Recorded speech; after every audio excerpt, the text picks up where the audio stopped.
सबसे पहले आपको बताएंगे, अमेरिका ने भारत पर यकम अगस्त से 25% टैरिफ लगाने का ऐलान कर दिया। सदर ट्रंप का कहना है कि भारत अब यकम अगस्त से 25% टैरिफ अदा करेगा। भारत एक इजाफी जुर्माना भी अदा करेगा।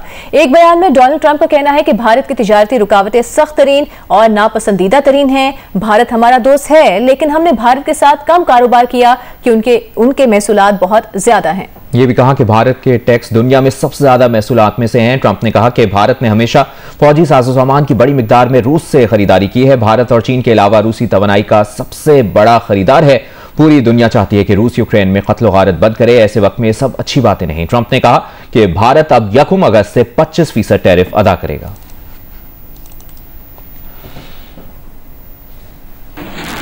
विफाकी काबीना ने हज पॉलिसी 2026 की तरमीम के साथ मंजूरी दे दी है। जराये का कहना है कि विफाकी काबीना ने हज के लिए सरकारी कोटा 70% और प्राइवेट 30% कर दिया है। बात करेंगे नुमाइंदा जियो न्यूज वकार सती से। वकार, किन तरमीम की मंजूरी दी गई है?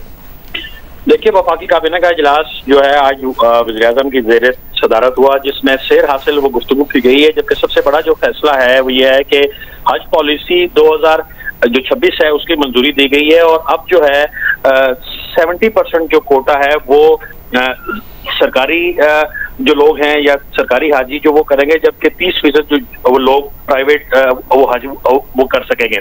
वफाकी काबीना ने आज आर्टिफिशियल इंटेलिजेंस की जो पॉलिसी 2025 है उसकी भी मंजूरी दी है। जबकि वफाकी काबीना के इजलास में अमरीकी सदर के जो वो भारतीय हुकूमत बिलखुसूस जो वज़ीर-ए-आज़म के बारे में इजहार ख्याल है उसके ऊपर भी तफसीली बातचीत की गई है। जबकि इजलास में मुल्क भर में जो बारिशें हो रही हैं, सैलाब आ रहे हैं, उसके ऊपर भी बातचीत की गई है। और वज़ीर-ए-आज़म ने मुल्क भर में बारिशों और सैलाब। वकार सती, आपने इस बारे में आगाह किया, शुक्रिया।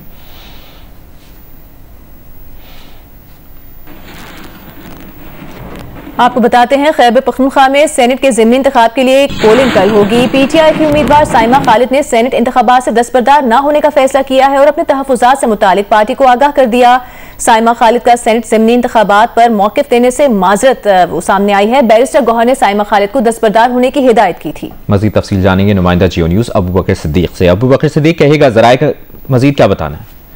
देखिए जी, जिस तरह इससे कबल खैबर पख्तूनख्वा के जो इंतखाबात थे सेनेट के, उस पर जो है वो इख्तिलाफात सामने आई थी। तो इस बार भी सेनेट ज़िमनी इंतखाबात में भी जो है पीटीआई में तकसीम नजर आ रही है। और मरकजी additional general secretary Pakistan Tehreek Insaf कौमी विंग की साइमा खालिद जो है उन्होंने सेनेट के जो ज़िमनी इंतखाबात है तो उससे दस्तबरदार ना होने का फैसला किया है। और जराये का ये बताना है कि साइमा खालिद जो है वो कल जो होने वाले इंतखाबात में है तो उसमें बाज़ाब्ता तौर पर हिस्सा लेगी। और साइमा खालिद ने जो है अपने जो तहफ़्फ़ुज़ात है उनके तो उससे मुतल्लिक पार्टी को जो है वो आगाह कर दिया है। और साइमा खालिद का ज़िमनी इंतखाबात पर मौक़िफ़ देने पर से जो है उन्होंने मुफ़ाज़त की। हमने उनसे बात की और उनसे मौक़िफ़ लेने की कोशिश की, लेकिन उन्होंने जो है माज़रत कर ली।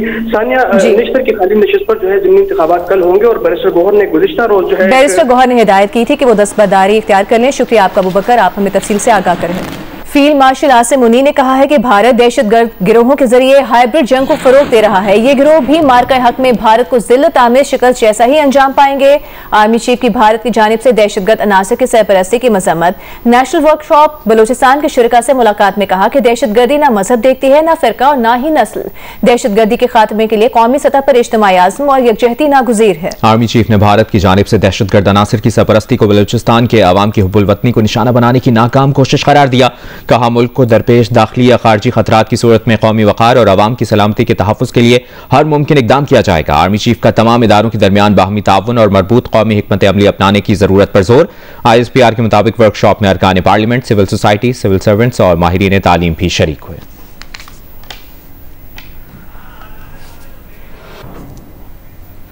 वज़ीर दिफा ख्वाजा आसिफ ने कहा है कि नरेंद्र मोदी की नाव अब डूब चुकी है। बयानात देकर नरेंद्र मोदी अपनी साख दोबारा बहाल करना चाहते हैं। पाक फौज और कौम ने मोदी की साख मिट्टी में मिलाई, वो अब बैनुल-अक़वामी मजाक बन चुके हैं।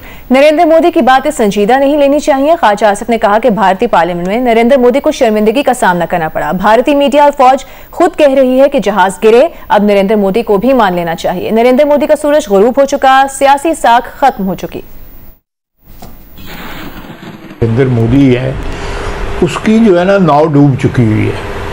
अब वो जो है सारा ये बयान शान दे के अपनी जो एक साख जो है उसको रिवाइव करने की कोशिश कर रहा है। वो अल्लाह के फजल से पाकिस्तानी कौम ने, पाकिस्तानी फ़ौज ने जो है वो मट्टी में मिला दी है, रुल गया है, बिल्कुल खज्जल हो गया है ये इंटरनेशनली भी। वो किसी को जफा मारने की कोशिश करता है, वो जफा मार नहीं मारता, किसी का हाथ पकड़ने की कोशिश करता है, वो उसका हाथ नहीं पकड़ते। तो वो तो एक इंटरनेशनल मजाक बन गया है मोदी जो है, तो उसकी बातें सीरियसली न लें। ये एक इंटरनेशनल ट्रीटी है और इसमें कोई भी यूनिलैटरली कोई चेंज नहीं हो सकती। और जो ट्रिब्यूनल है आर्बिट्रेशन का इंटरनेशनल, उसने वर्डिक्ट भी इसमें दे दी हुई है। वो सियासी बयान देता रहता है, उसकी क्या वैल्यू है या क्या उसकी वक़्त है। आप देखें कल उस पार्लियामेंट में उसका क्या, उसके अपने लोग जो है, मैं कोई लफ्ज़ नहीं इस्तेमाल कर रहा, जिस किस्म की उसको हो रही थी, उसकी ज़िल्लत उठानी पड़ रही थी उसकी पार्टी को, और साथ जो 2-3 लोग हैं, अमित शाह और शंकर जयशंकर और राजनाथ वगैरह, वो क्या अब खुद भी कह दे कि जी मैंने जहाज़ जो है वाकई गिरे थे। सारा उनका मीडिया भी कह रहा है, उनके फ़ौज भी कह रही है, उनके डिप्लोमेट्स भी कह रहे हैं, और वो आज भी आप इससे हिसाब लगा लें कि उस बंदे की क्या क्रेडिबिलिटी है जिसका नाम नरेंद्र मोदी है। साबिक सेनेटर मुस्तफ़ा नवाज खोखर ने कहा है कि ऑपोजिशन इत्तेहाद की कुल जमाती कॉन्फ्रेंस को रोकने के लिए स्पेशल ब्रांच और इस्लामाबाद की जिला इंतजामिया पहुंच गई है। होटल इंतजामिया पर कुल जमाती कॉन्फ्रेंस मनसूख करने के लिए दबाव डाला जा रहा है।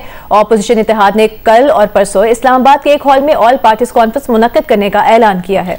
साबिक सेनेटर मुस्तफ़ा नवाज खोखर ने कहा कि नून लीग और पीपल्स पार्टी याद रखें, इमरान खान के दौर में पीडीएम की किसी मीटिंग और कॉन्फ्रेंस को नहीं रोका गया। ये दौर जमहूरी रिवायात के हवाले से बदतरीन दौर है। क्या मुल्क को शिमाली कोरिया बनाना चाहते हैं जहां अपोजिशन का वजूद ही ना हो? हुकूमती हथकंडों की मजम्मत करते हैं। कॉन्फ्रेंस करना हमारा आईनी और जमहूरी हक है।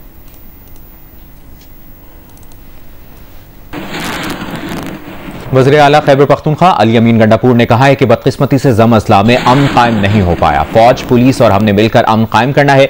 एक बयान में अली अमीन गंडापुर का कहना था कि अवाम, हुकूमत और फोर्सेस में साजिश के तहत अदम एतमाद पैदा किया जा रहा है।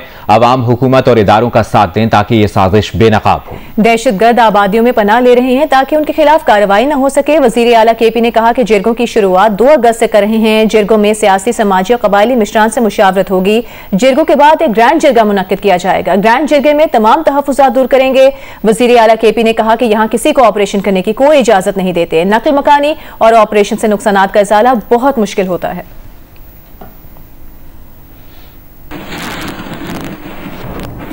आईजी खैबर पख्तूनख्वा जुल्फ़िकार हमीद ने कहा है कि सूबे के जनूबी अज़ला में हालात अब बेहतरी की जानिब आ रहे हैं। वो ये नहीं कह सकते कि सब ठीक हो गया है।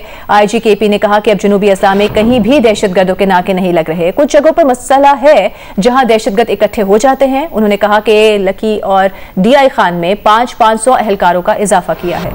बन्नू, लकी और DI खान में 5 नए थानों की इमारतें बना रहे हैं। दहशतगर्दों और उनके सहूलतकारों का पूरा डेटाबेस बनाया है।